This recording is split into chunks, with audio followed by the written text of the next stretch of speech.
All right, welcome to the next episode of the Pathfinders podcast. This episode is going to be a little bit different. We don't necessarily have like one other member of the unit that we're going to interview. I actually have two. I was hoping it was going to be three, but was only able to get two guys here. As we record this, we're coming up to March 1st, 2024, which is going to be the third anniversary of this incarnation of the 8th ID. And so who I have this afternoon is two of the three guys that was kind of with me at the beginning whenever I was kicking around this idea that I was going to leave the 6RB and start something new. And so we're gonna talk about that, and then we're gonna talk about why those initial plans kind of failed, and then we're gonna talk about how they became successful after that. So I am joined by Mr. Ekstrand and Mr. Happy. They along with Snake, who unfortunately couldn't be here this afternoon, were kind of there with me at the beginning. This was the GTA crew. This was the Company of Heroes crew. These were the guys that I played a lot of games with during the later part of my tenure of the 6RB, and so they were the ones that I kind of talked to about things and how I was feeling, and yeah, so they were just kind of with me at the beginning. So let's start there. So, guys, how y'all doing? Pretty good. How are you? I'm doing well. Very well. Absolutely fantastic. Well, great. I had a tooth drilled today, so my mouth is kind of hurting, but we'll make do. All right, fun fact for our listeners out there. The 8th ID was actually going to be started before it actually began. Because if you go and you look at like the who is of the website domain, 8thid.com, you'll notice that the domain was registered in October of 2020 is when we really started having these conversations about wanting to do something new. Yeah. I'd say around there. We were already, well, you and Snake especially were already floating ideas for designs for avatars and stuff. Yeah, we were. If I'm not mistaken, a lot of it was due to lack of, server maintenance that we were going through, tick rate issues, stuff like that. That had, server issues had a lot to do with it, but for me personally, back when the whole idea started rolling around back in October, I felt like I accomplished everything I was going to accomplish in the 6RB. It had a pretty established leadership that had been there for a very long time. I felt that I had reached the peak of advancement that I was going to reach. I felt that I did everything that I was going to do with that unit and that organization. We had a really bad run of losing realism matches, and then we sort of all turned everything around and we started winning a lot of things. And you're right, there were some server issues and some things that I was wanting to do that was kind of getting shot down. And so I just felt like this is it. I mean, there's nothing else here for me. And so we all started kicking around the idea about, maybe what happens if we branch out on our own. And I actually went to a command staff meeting and brought this up to them. And the consensus was this was not going to end well. And so that's kind of when I shelved the whole idea. It's definitely not going to go well. Well, and part of that, though, as I remember, part of it wasn't just hey, we're all going to leave. It was, there's things I want to do. There's things that we can do if we do this. Because I remember, a lot of it was just you wanting to, we were starting to do the Fridays. People were starting to come on a regular basis. All those types of things were starting to happen. But it was nobody wanted to let that build. I mean, it was just sort of staying in that one spot. And it was we could do all these things if we were kind of a separate type of entity. And yeah, and I remember that getting shot down. I remember you saying that. Nobody liked that idea from you. I also remember what got to a lot of us, I feel, is we put so much work in to help build the community on both sides, whether it was pub or realism, and to watch the ideas to help the growth continue just get shot down was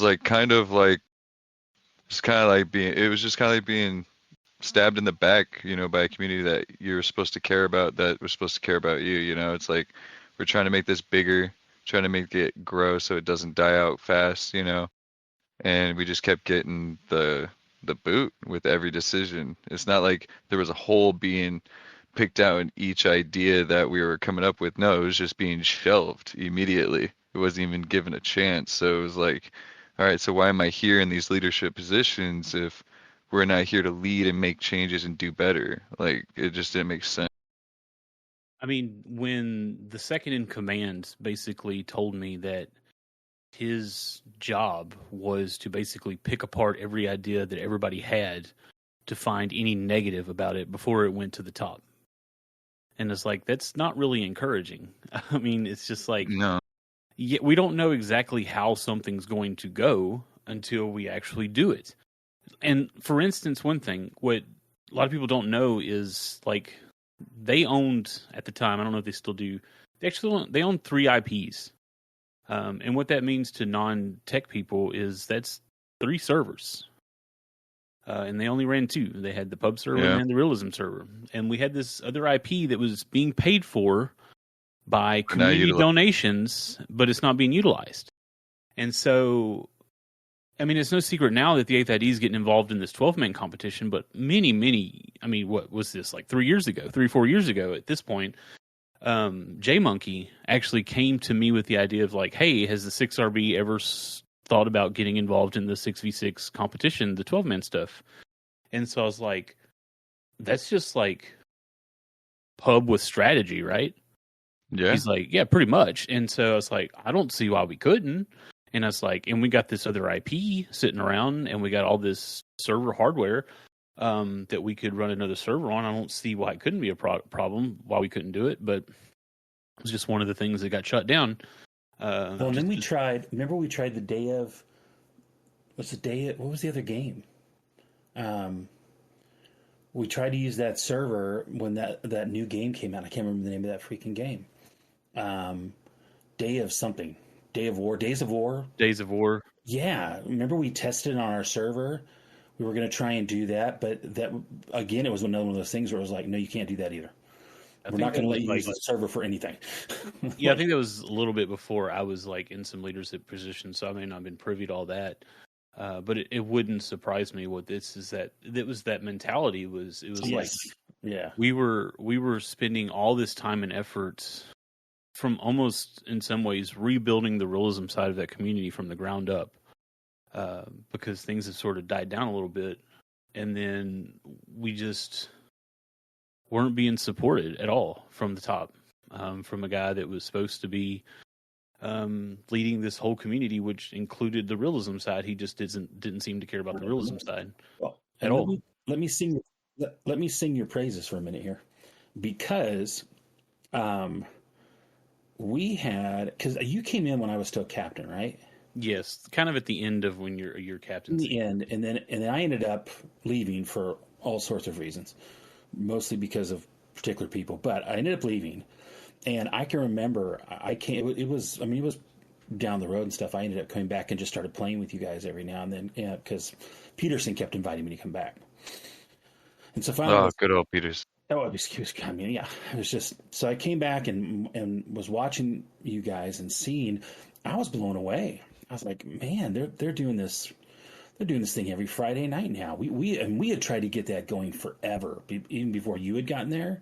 Mm-hmm. We've been trying to do that. And I remember I was like, I want to be back part of this thing in some way. I want to do something in this. And I ended up coming back as the chaplain and whatnot. But I mean, the work you were putting into it at that time was outstanding, and so much growth from when I had left and when I came back. I mean, I was just blown away. I was like, and Peterson was like, yeah, it's all Lanier, man. Lanier's doing this. He's out there every Friday. He's making sure people are getting out there and they're doing it. And I think that's one of the things that really triggered me so much was watching all this stuff that you had done.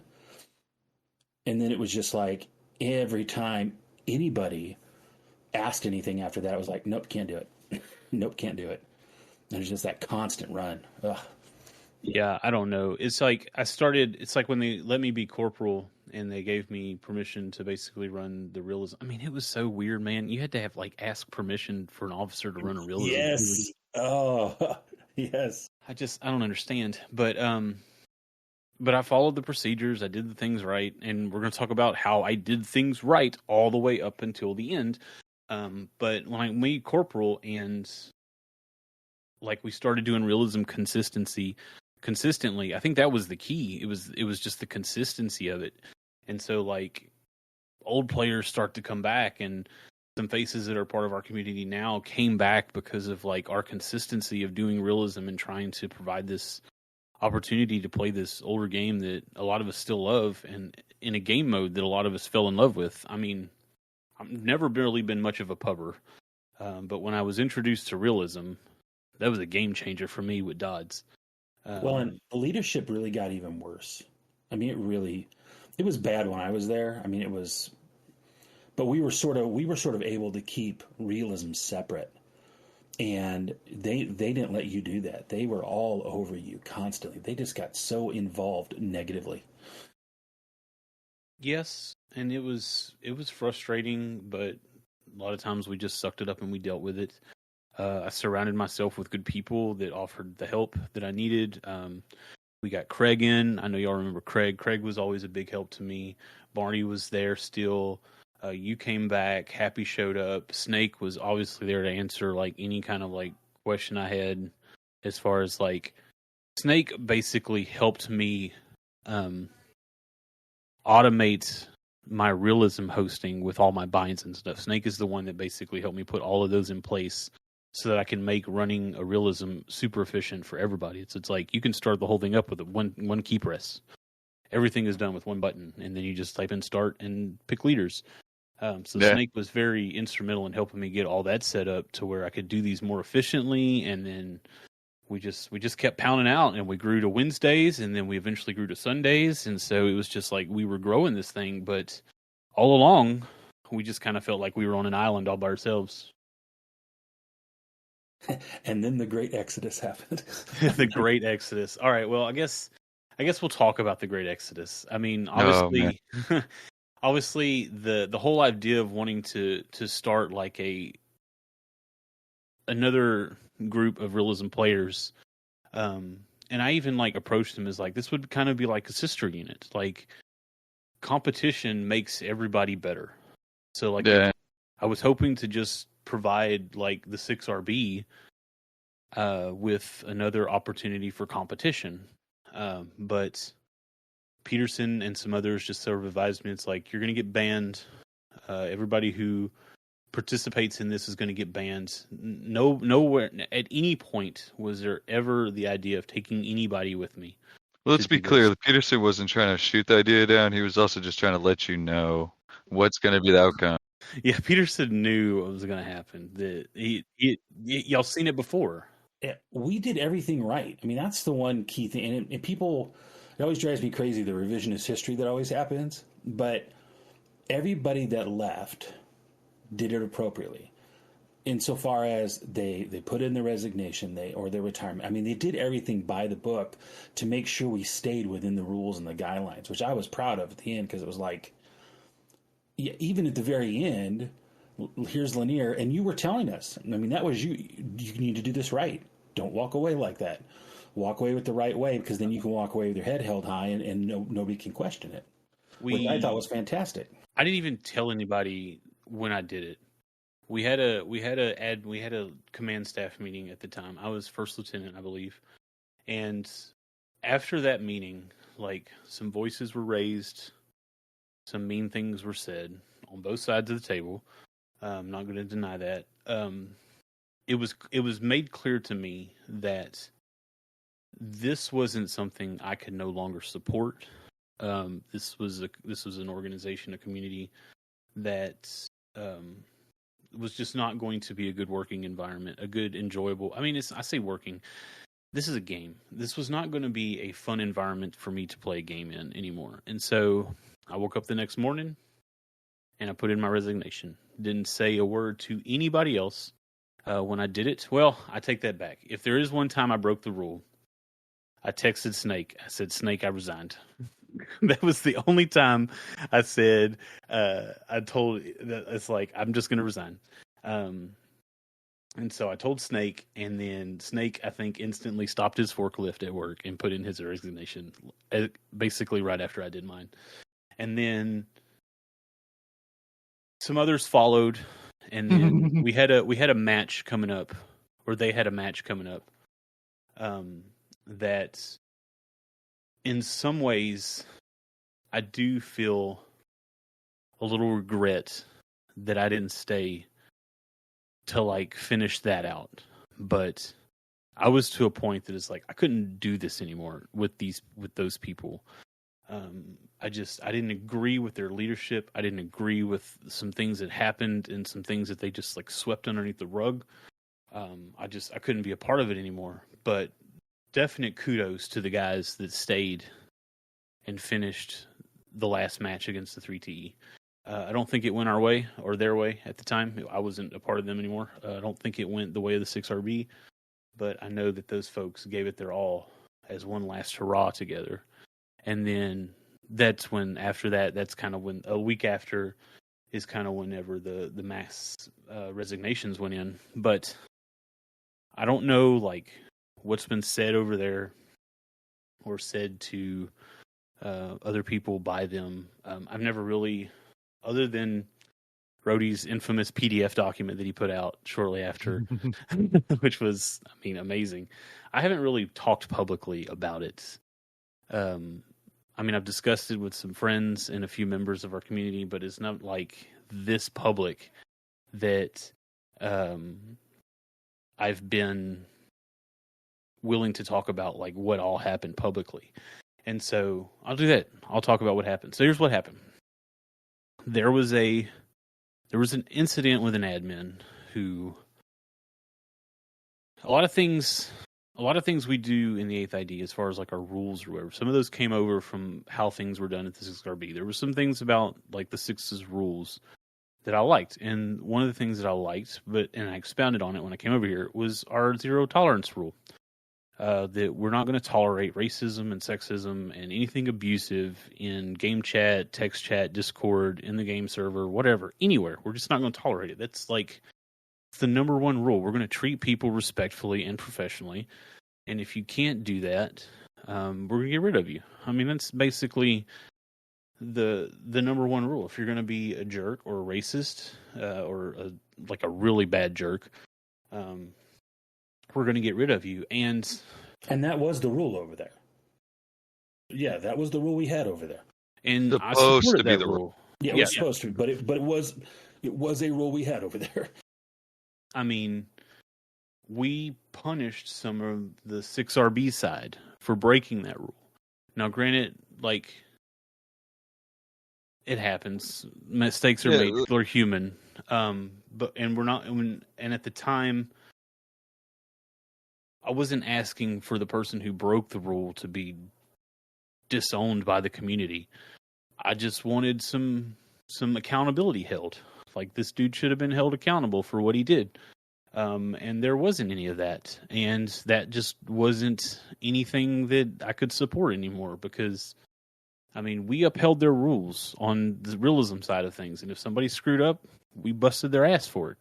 I mean, that's just what we did as much as we could in a video game. It's like, yeah, it's volunteer, and you're joining in to play along with a game, but you're also in some ways making a commitment to follow these expectations and these guidelines if you want to play with us and be a part of this community. And when people make human mistakes, there are repercussions for that. There's accountability held for it, and we did that on the realism side. But on the public side of the community, it didn't seem to be the same for them as it was for us. Yeah, it just didn't seem.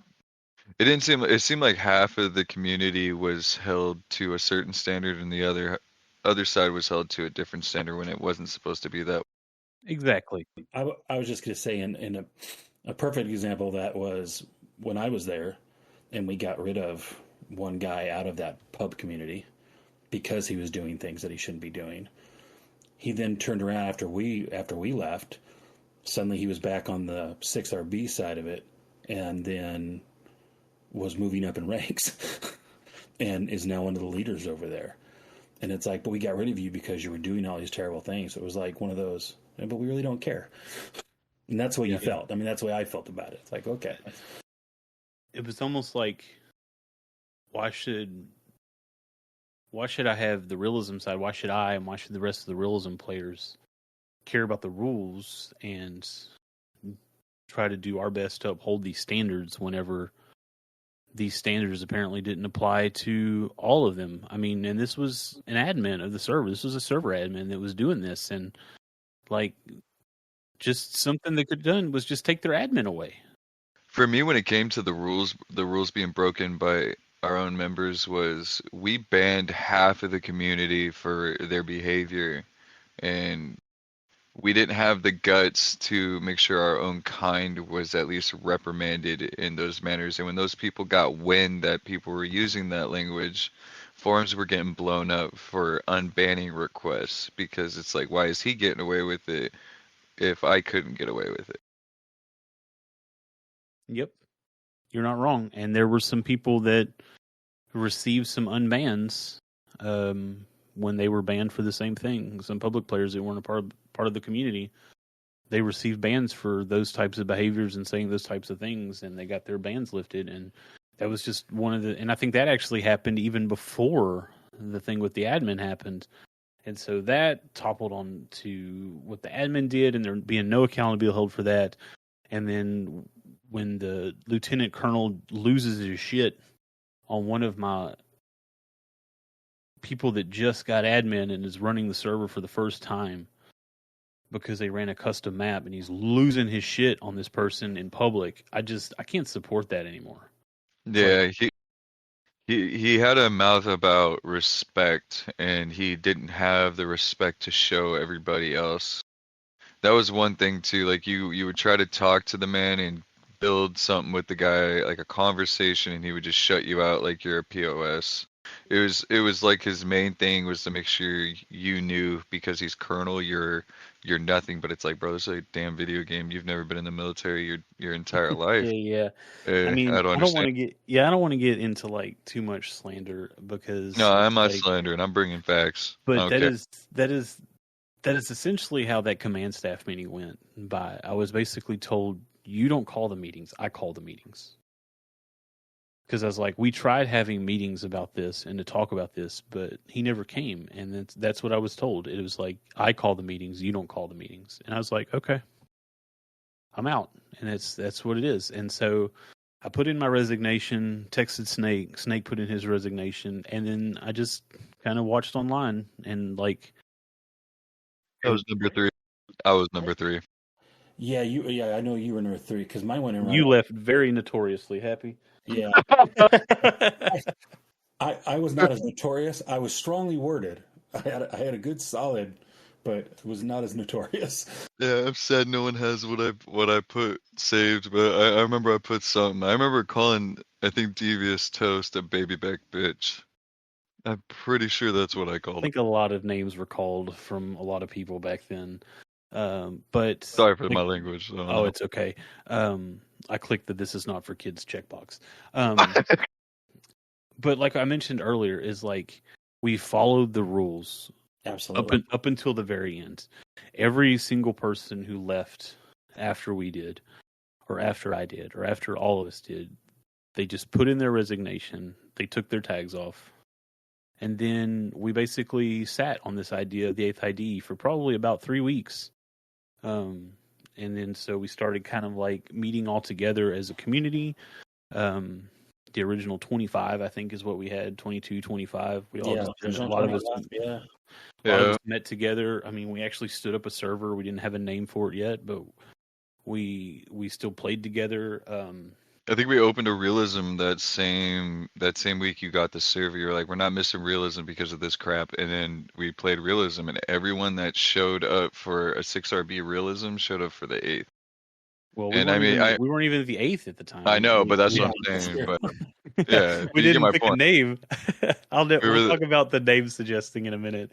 I'll never forget what Peacock said whenever we were talking about names. But I mean, nobody what is the word?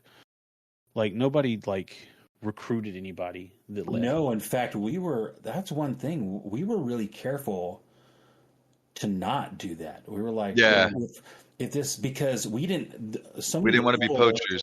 Yeah, so many people Poaching, that was the word I was thinking of, yeah. So many people that left just left. I mean, after they saw that we had gone, they left. But you weren't asking them. You asked nobody. Yeah. And you told Sparky and I and Snake, all of us. I can remember all the four of us talking, and you were like, don't put anything out to anybody for them to join us. Yeah, we didn't. They just watched it all go down. Because, I mean, I'd heard the stories. I mean, I saw what we were doing to 34th ID people, where we were just banning these random privates from the 34th ID. And it was like, why? Why am I getting banned? Well, it's because you remember the 34th ID. Well, why? What does it matter? It's like, I don't know. That's just what I was told to do. Because 2 years ago, 2 year guys started your unit with jerks. And apparently that lasts forever. So I mean, I was very careful not to poach anybody. In fact, there were I think somebody, I don't remember who, but I think somebody even like was upset that I didn't tell them and they felt left behind. Oh, it was Peck. It was Peck. Yeah, it was Peck. It was Peck. I think it was Peck and Turner. I think it was Peck and Turner. Somebody was on leave, as I remember too. Someone was gone on leave when everybody left, and he was like, "Why am I the only one left? What happened?" But it's like I didn't tell anybody to like put in their resignations. Like I said, Snake was the only one that texted said, "Hey, I resigned," and was more or less be like hint hint. But well, they didn't join. Also, people didn't join for the colonel at the time, whatever you want to call him, but. No one joined for him. They joined for you, and that's something people need to understand. Like, you are the person that was bringing the community. You were the person that was bringing in money revenue for their servers. No, I was just the guy running I was just the guy running realism every week. Yeah, no, but he was doing all those things. No, but it was creating all those things to happen by you doing what you were doing. So you were the guy making it happen. At the end of the day, it was you, and nobody can really deny that. It was me and the people that I surrounded myself with. I had good people. I mean, Marty left. Marty actually, come to think of it, Marty left first. Marty left first. Marty was. He did. He went to the first. Yeah, he left and went straight to the first. Didn't even wait. He was so. I remember when he left. He was so tired of it. He was just, I'm done.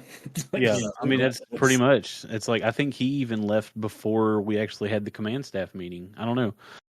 But I know he left about 3 days before I did. And no, he left that day. Oh, that day? I don't, it's all. Either was that or the night before. It was probably the night before, but I'm pretty sure it was no longer than a day before.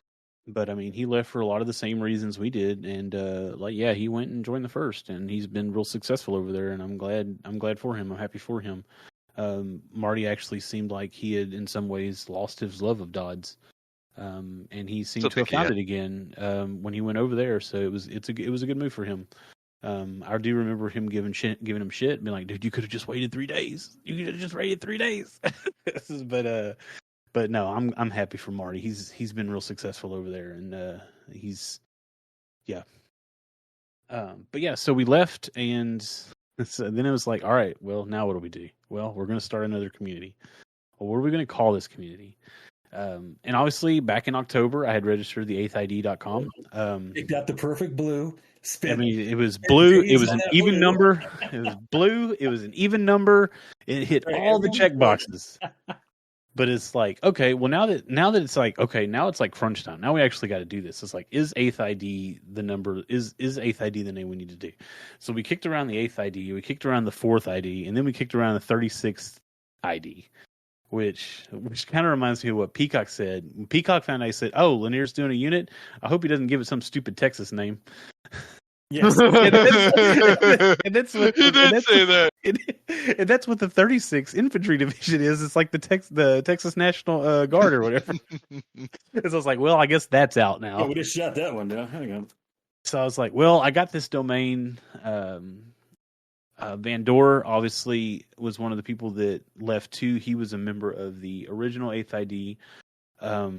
He actually had a contact with the person I think that was the last captain of that 8th ID, and we did get kind of his blessing, his go ahead, to basically reuse the 8th ID name. Because spoiler, at this point, I was only about 4 years into realism. I was like, I didn't even know realism was a thing. I missed the heyday of the SAS, the 6RB, the early MRB, and all those other hundreds of units that were out there. When there was like 100 and something units, yeah. And they all had 300 members. I mean, I missed all that. I'm coming in at the tail end of this, working hard to keep a game that's already old as hell going, and so I missed all of that. And so it's like, here I am, 2021, March 1st, 8th ID opens its doors. Here we are opening a realism unit in 2021 in Day of Defeat Source, a game that many had presumed dead. And here we are doing it again. And here we are 3 years later, still doing it, still doing our thing, adapting and growing our community, changing. Like we mentioned, we're getting involved with this 12-man side of things. We've got a very good representation of the 8th ID. In the 12-man side, we actually opened a membership path into the 8th ID from 12-man and not realism. It's like we're growing and we're adapting, and I've met some new people. We've got probably now, I think we've got more people come on after the fact than we did that came with us originally. Because I think like just life situations and changes, people have to come and go. And so we've actually grown well beyond what we originally started with. And so that's been a pleasure to see. Your goals, I remember the goals at the beginning. It was like, because I remember us talking, and you were like, I'll be happy if we just have a steady 40 people. If we hit 40, I mean, and that's when we had like 20-something. We were like, well, we hit 40. Well, that'd be great. If we get 40, because then we can do full realisms with 40 people. We can, do 16-man teams, no problem. Because so much of it was to keep doing realism. Yeah, I remember when I went to that command staff meeting and I presented that original idea. I was like, I just need to find me 12 people. I just need 12 people, and we'll make a realism team, and we'll scrim the 6RB. No, you're going to get banned, and they're all going to get banned. But and here we are. Over 40, you were like, this is so weird. It's like we're growing. We keep growing. We do, and it's like, hey, I have a bind that says, hey, you haven't played Dodds in 10 years, you'll fit right in. And that's sort of like been our clientele. It's like we've brought a lot of people back from back to playing Dodds that hadn't played Dodds in a long time. And I think that another thing that I'm very proud of that we've done, and we were called a lot of things along the way. We were called the Unit of Misfits because of some of the folks that we were allowing to join our ranks. But the thing about us is they suck.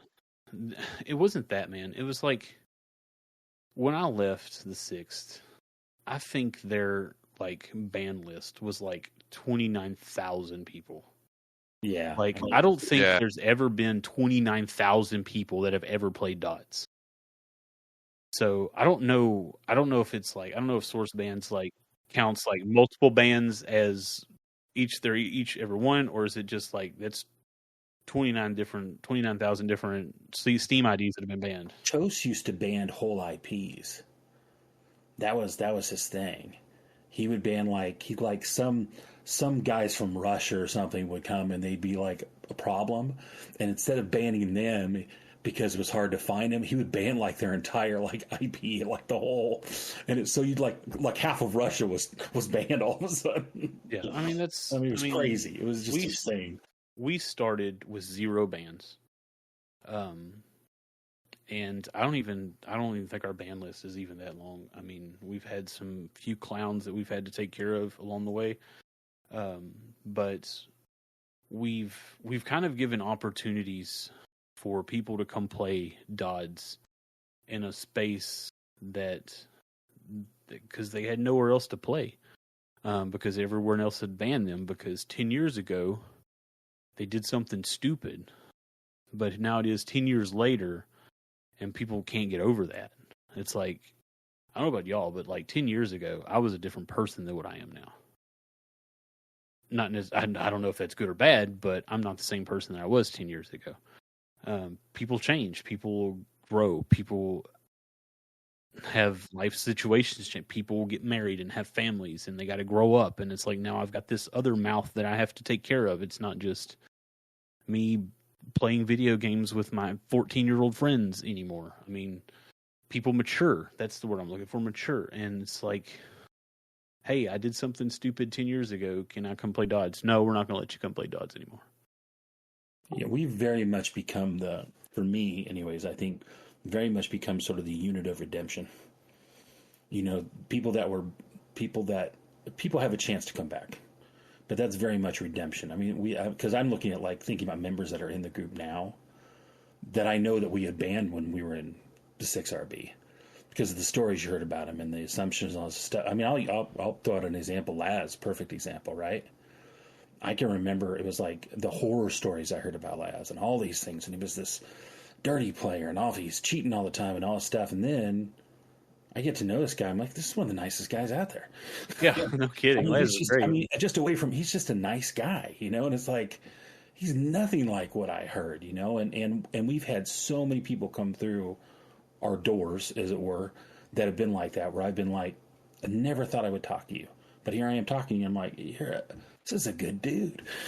Yeah, and it's like, Laz is the same guy he was 10 years ago. Or 13 years ago, or whatever. It is. Yeah, exactly. We've already talked about that. But it's like, and I remember recently there was a member from another community who did some stupid crap, got banned, kind of like got a little bit into their good graces, and then he kind of like wanted to join up with us. It didn't work out. He just didn't feel at home here. But I told him, I was like, one thing, it's like, I don't define people by their lowest moment in their life. It's like people make mistakes, and it's like, and if you can take accountability for that and own it and learn from it and grow from it, it's like there can be a second chance. There can be a third chance. But for people that don't, I mean, we've had to get rid of some people because of some different things, and we got rid of people, allowed them to come back, and then they showed that there really hasn't been any change or maturity, and so we've had to get rid of them again. Not necessarily members, but some pub players. But it's like, you're right. This is a place for a second chance. This is a place for some redemption. Laz is one of. I'm wholeheartedly a big supporter of Laz, like you said. I heard some of those horror stories too when he first started popping around playing with us. I was like, you're not talking about this same guy, are you? Because it's like, this guy is great. And now he is basically leading our operations. It's like he's the guy that's setting up our realism and making sure that people are scheduled to lead the open realisms every week. He's doing a great job. He's supporting us. He's being a very good contributing member, and him along with others. I mean, This isn't a Matt show. This isn't an Eki show. This isn't a Happy show. This is an 8th ID community. Everybody working together. And in some aspects of it, I mean, I've become pretty hands-off on a lot of things. And I like it. I like what we've built here. I like that we can put people in positions to see them succeed. And, I mean, our forums are updated because of Elf. Everything is up to date and nice and pretty. Elf and his team. It's like I don't get involved with that kind of stuff because I trust the people that we've put in those places to take care of it. And that's what I love about this community is we just all work together and get what we want to get done. Because at the end of the day, all we want to do is play video games with our friends. That's all we want to do. And I think we're pretty good at it.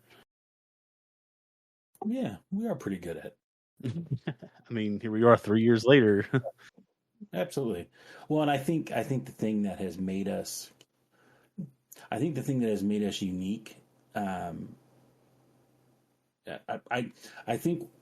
thing that start with this. I think the thing that the Six does really well is that they have a pub that people flock to.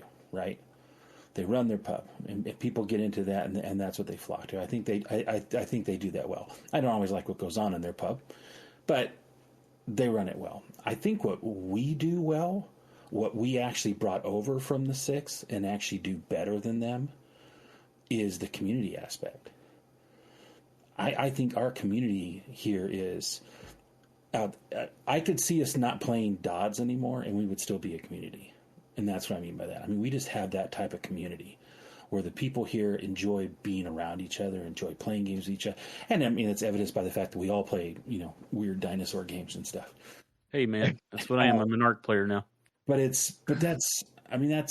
We're all still here, right? We're not just here on Wednesdays and Fridays and Sundays. You're here the other days of the week too. People are playing games together and stuff. And so I think the community aspect is something that we do really well here, and that we've done far better than almost anybody else. What was it? Probably about 2 years in, I kind of had that realization that, and we had a banner up for a while, and that was kind of our slogan in our marketing was 8th ID more than Dodds. Yeah.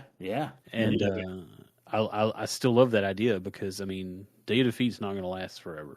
I mean, no, and that's something I've always brought up too, is the way we've grown, like to what Eki says, we have a community that's bigger than we thought it was ever going to be, and you definitely have a chance, or at least the 8th as a whole has a chance to grow even bigger as more games come. I think we need to start personally advertising our server in other games, whether we play them or not. Because that would also help bring new people in, new community, and maybe find a niche of a new World War II game we can all get into as a whole. Maybe that's a possibility. I mean, but I'm not gonna say no to anything at this point. I know we've got some people playing Overwatch. I know there's like an Overwatch comp team that's kind of doing their thing. Some of us are playing ARC. We play Company of Heroes. Some of us are playing the finals. They were playing Valorant. We played Sea of Thieves together. It's like you said, we're just playing games. We're playing together, and that's what I like. I mean, I'll be completely honest. It's like I don't really play games alone anymore. Yeah, me either. I play with you guys. I mean, I play with my friends in this community. It's like if I'm going to be playing games, it's like I'm going to play games with my friends. I don't want to just sit here and play Super Mario Brothers. And how often do people come in? Like I sit there, I come in there with you and Van Door while you're playing your Screw a Dino game. And I just listen and I get a kick out of it. I mean, I know it's like, maybe it's the old man in me, but I get a kick out of it. I'm just listening to you guys talking about dinos humping and doing weird things, and I'm creating owls, mutating. Yeah, mighty owls and my army and all this stuff. But a lot of people do that. I've noticed a lot of people just come in and just talk and listen, and they're not even playing a game. They just want to hang out with the group that's in there at the time, which is that's community. But we also provide a space for, like, if you want to go play some games and you're going to be like communicating and making call outs about where enemies and stuff are, and you need to work more together as a team, we provide that opportunity too. Nobody gives you crap about that. It's like, hey, we need to go to another channel because we need to communicate as a team, and we can't really have the distractions of other people talking about other things at the time. And so it's like we just sort of provide a little bit of everything for everyone, I think. Yeah, especially things that are irrelevant to what we're playing. It just gets in the way. And that's fine. I mean, there's nothing wrong with that. I mean, I don't care. I like to see 4 or 5 channels filled with 4 or 5 different people in each channel playing games together. I mean, that makes me happy, and I'll just bounce between all of them and just say hello to everybody if I need to. But yeah, so it's like, so here we are 3 years later. And I guess we got to do 3 more, right? Because I like even numbers. Well, yeah. You got a big even number then. Yeah, at least 6. I mean, come on. We'll have some symmetry, so we'll have 3 on each side of this, and then we'll have a nice even 6 number. So I love it. We got to go until I at least really am senile, and then then you'd be like, "All right, Eki, time to go." But time to go, Eki. Time to go, Matt. But no, I don't have any intention of going anywhere anytime soon. My wife knows that this community is a big part of my life and means a lot to me, and everybody here is basically friends and family. I mean, it's what it is. I mean, I know we're all separated by hundreds and thousands of miles away. Some of us across big oceans, but it's like we're there for each other. I mean, I've met some people. That's been great. Spoiler, I'm eventually going to get to Tennessee, Eki. I will let you know when I'm coming, though. Yeah, that's right, because But it's like hanging out with Rhodey and Crayon in a couple weeks. So it's like it's is really like, so it's not just online friends. I mean, these are, what's the word, IRL? Is that the word, in real life? In real life friends. Yeah. There's this is blending in my life, and I am thankful for you two, and Snake, who couldn't be here unfortunately, for supporting me along the way and being with me there at the beginning to help build this. I'm grateful for Vandor and Garza and Laz and more. I mean, I could just basically read the whole list over here of everybody who was there pretty much day one or shortly thereafter, and came and helped build us something great. And we've been successful against other units, and to the point now where it's like, I don't know if other units want to play us that often. But I mean, do you remember what I told you when we started this? Way back when? Probably not. As long as you're here, I'm here. I mean, that was my thing to you, because you asked, you're like, because we had talked about this, like, are you really going to do this? Are we really going to do this? Really, all those things, and I can remember just sitting in conversations where with the four of us or the three of us, sitting there just like, we're really going to do this, Is it worth it? Is it worth the effort? Is it worth the time? Yeah, and it was like worth the money. I said at the time, I'm like, as long as you are there, I will be there. The moment you leave, I'm gone. But as long as you're there, because I think it's that important, and it's because of what you were just talking about, because these relationships that have been created, and relationships with each other and stuff, it's like, and that started with you wanting to just hang out, be friends, enjoy a game, play realism. Yeah, and it's like, all right, as long as you're here, man, I'm here. Well, I'm grateful for that. I ain't planning on going anywhere. I was the first one to tag up. I'll be the last one to tag down, I guess. Tag down? Is that a... I don't know, man. As long as you're not the last one to go down, that's all that matters. So, I mean, hey. So there's that. But yeah, so that... We got to give special thanks, especially to Peterson and Rhodey. They did a lot for the unit. I mean, the amount of work they did. So much.